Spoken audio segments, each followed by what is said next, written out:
Hi everyone, I'm Andre from Cross Country. I'm here with Russ Ogden from Ozone to learn about what's new in this Coupe car.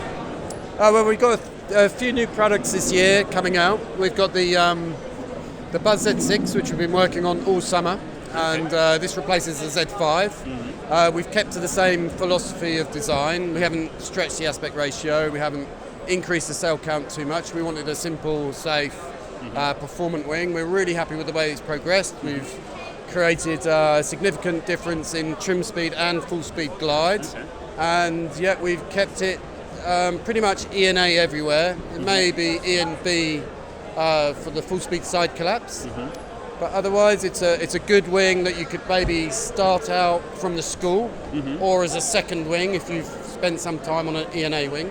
It's a nice little stepping stone. This glider's pretty much ready now for certification, and we should be going up for certification in the next month or so.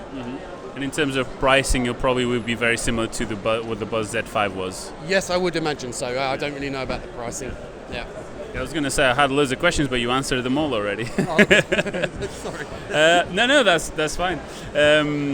How about, I think I heard something about the Swift, the lightweight the Swift Rush. 5 is ready. We're just awaiting a load test at this moment. That should be done within the next few weeks. And the Swift 5 is the lightweight Rush 5. Rush 5 is a project that we've worked on last year and early into this year. Something that we're really happy with, and it's performing really well, handling really well, and that's more of the high-end E&B type wing, the sport intermediate type wing.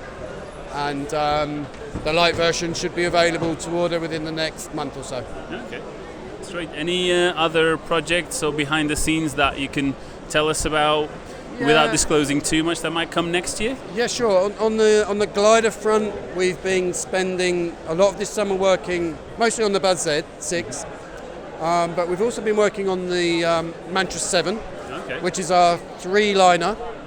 And we've taken the concept of the Xeno, so it's based on the Xeno aerofoil, Xeno planform, but we've reduced aspect ratio down to 6.5, and it's a three-liner, so we've got 3 lines.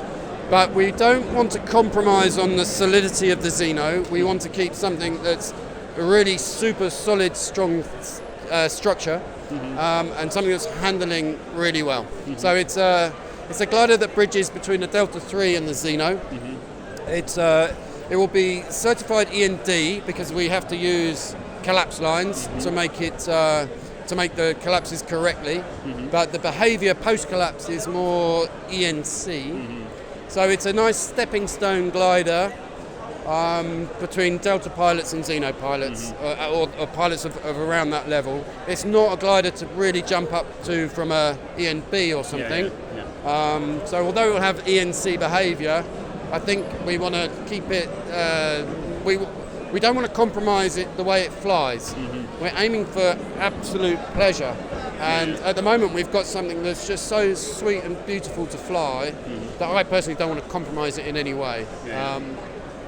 So that we hope to have something available possibly by the end of the year, possibly early next year. But the reality of these projects is that although we think we're near the end, sometimes we're not, and we never actually really know when it will be finished, but I would hope by the end of the year. So that's a few different wings coming up soon. What about harnesses? We're just about to release 2 new harnesses. We've got the Oxygen 2 Plus, which is basically the Oxygen 2. We've just sleeked up the design a bit, simplified it. This harness will be predominantly for schools or for your very first harness, and it's a comfortable, easy to use harness. The particular strengths of it, I'd say, are the fact that it's very easy to, once you take off and you're in the air, it's very easy to then sit back in the harness. You don't end up kind of strung up in any way. It's very simple to get back in, and then in the air it's very progressive, nice handling. It's not too stable. And it is the wing that the test team used to make our gliders with. So it's the wing that we test in. It's the harness that we test in on a daily basis to make the wings. Okay. And there's another one as well. And we also have another new harness which is called the Quest. Okay. That is it's another harness designed for beginners, not really for the school, but more for your first harness. It has several adjustments, pockets. under seat reserve. It's very comfortable. The rigidity in the back is very good, so we don't get any compression in the back, which is the cause of discomfort after a while when you fly for long flights. So for long flying, it's very comfortable. In the air, the adjustments mean that you can make it very reactive, or you can adjust it back so that it's more stable. Okay. So it can be adjusted to your taste and to your wing and to how you progress in your flying. What made you come up with this? Because I know the oxygen, you've had it for a long time, so it makes sense to update that. What made you go for that? For the Quest? Yeah. Well, we just wanted to modernise the oxygen, and we realised in order to do that we needed to completely design a new harness from the bottom up. So we have a new harness designer.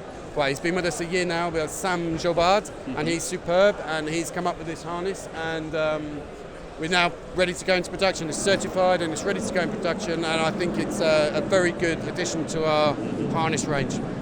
That's great. I think, that's a lot of information there. Really interesting, and thanks a lot, Russ. Okay. Cheers. Thank you.